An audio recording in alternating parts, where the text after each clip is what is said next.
Hey guys, I'm Alastair from Trail and Kale, and this is my On Cloudmonster Hyper review. Yeah, this is getting confusing. This is the second Cloudmonster to be released within about a month. In this review, I'm going to answer how is this different to the Cloudmonster 2 and the original Cloudmonster, who it's targeted at, what it's really designed for.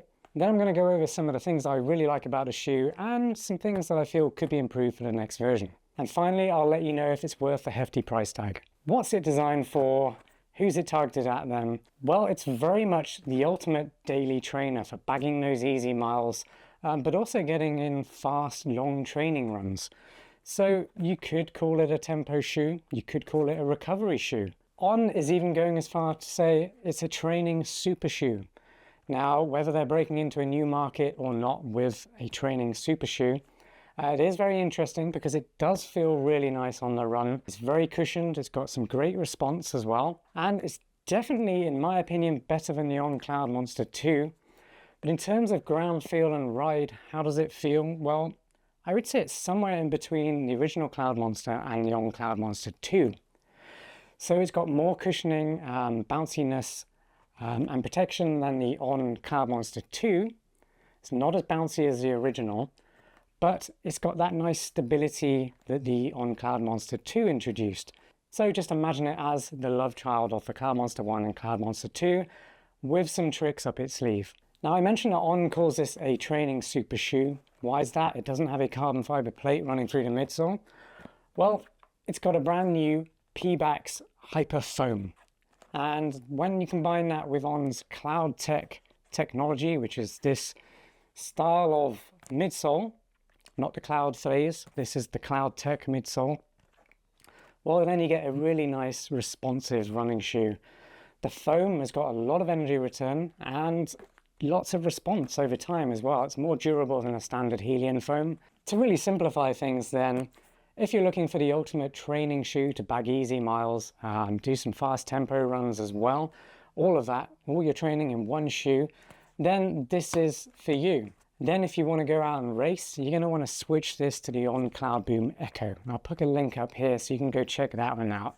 That's the ultimate super shoe from On, and it's got a carbon fiber plate in it as well. Let's go over some of the key features of the On Cloudmonster Hyper then. It costs $220.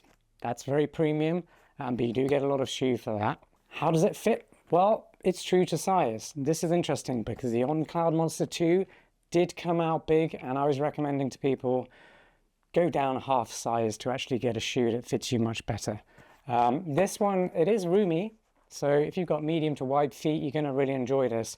But overall, it's not too big. It feels sized correctly. So go with usual sizing. The upper is very much a synthetic upper. It's really nice and flexible. Hopefully you can see the perforated holes in there as well. So there's lots of breathability. Great airflow through the shoes. I've just been running in them. I'm still sweating, by the way, but my feet were nice and cool, so the shoe was regulating temperature really nicely. The midsole then, as you can see, it's max cushion. It is using the Pebax Hyper foam from On.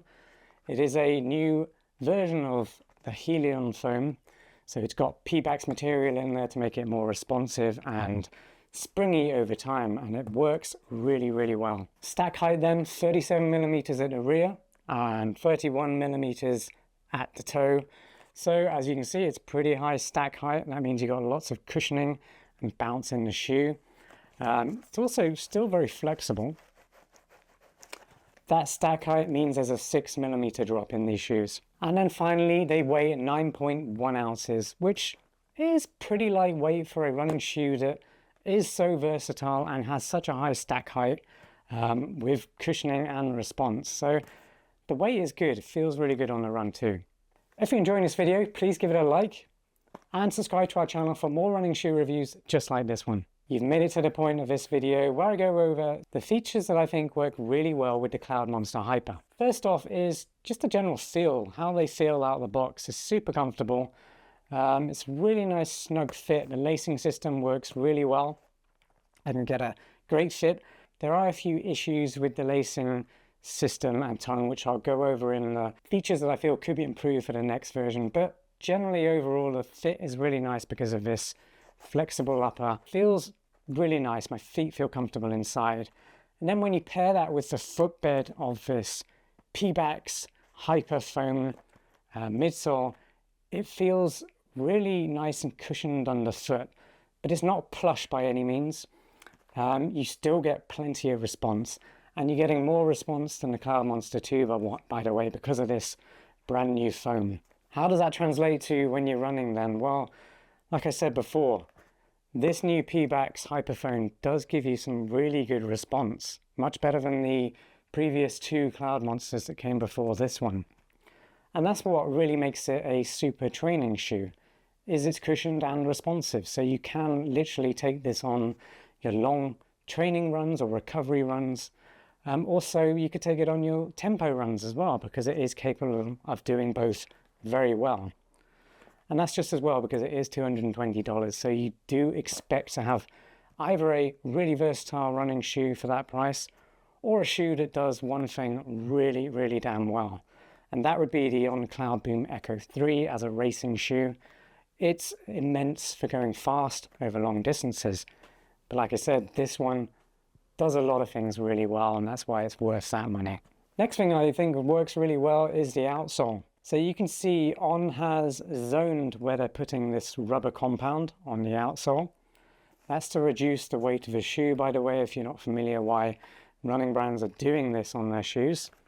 They tend not to have the rubber compound where your feet are less likely to strike the ground because, number one, it saves weight, and you don't really need that heavy rubber compound in places where you don't contact the ground. So as you can see, the orange section here is still part of this Pebax foam, but the white sections are the rubber compound.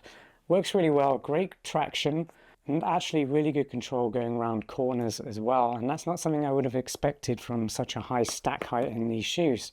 And that might be to do with the lacing setup that I was doing, which I'll go over in just a second. The final thing I really like is going back to how it feels in the upper. I didn't mention it before, but the cushioned collar and heel counter here feels really good. Just wraps around your foot very, very well. Now, if you want to get a better fit, I do highly recommend doing the Racer's Loop heel lock setup. Go over there, tap on that link if you're not familiar with that. That will give you a really nice way of doing up your laces so that your heel gets locked into the shoe. It also reduces the length of the laces so you don't have flappy laces when you're running. And that's exactly what I had to do with these running shoes because the laces are so long. So you can tell I'm into the section of this video where there are features that could be improved for the next version of the Cloudmonster Hyper. Number one being the laces, they're very long. But like I said, if you do this Racer's Loop setup, tap the link that I posted before or link in description as well to go check that video out of a demonstration of me doing this lacing setup. So you probably will have to do a Racer's Loop setup to get rid of all the excess laces on the shoe so they're not flapping around when you're running, but also you will get a much better heel lock in the shoe, and I just felt like I needed that to get the right fit out of this shoe. So definitely go check the link in description or the one I posted just a second ago if you're not familiar with Racer's Loop. I really recommend doing it if you do have issues with your heel slipping out of shoes. Next feature that could be improved, well, it's the tongue. It's not very long. And when you do a Racer's Loop setup, you do get really close to having your laces over the top or slipping beyond the tongue, which is a shame.